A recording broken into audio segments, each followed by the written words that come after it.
পাঁশকুড়ার মাইসোরা গ্রাম পঞ্চায়েতে শ্যামসুন্দরপুর পাটনা গ্রামের 104 বছরের বৃদ্ধ দেবেন্দ্রনাথ আদক গতকাল তার মৃত্যু হয়েছে। তার এই দীর্ঘ জীবনের পর 104 বছর বয়সে পরলোক গমনের কারণে তার বাড়ির আত্মীয় স্বজন ও নাতি নাতনিরা ব্যান্ড পার্টি নৃত্য সহযোগে আনন্দ উৎসবে সামিল হলেন। এমনকি নজিরবিহীন ঘটনায় হতবাক সকলেই।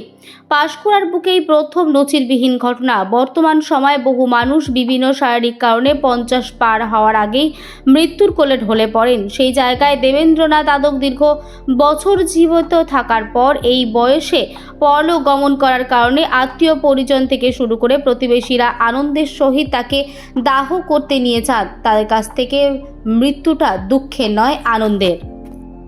আমাদের পাটনা গ্রামের ঐতিহ্য 104 বছরের দাদু আমাদের ছেড়ে চলে গেছেন, তাই আমরা আনন্দের সহিত আমরা এই পালনটা করেছি।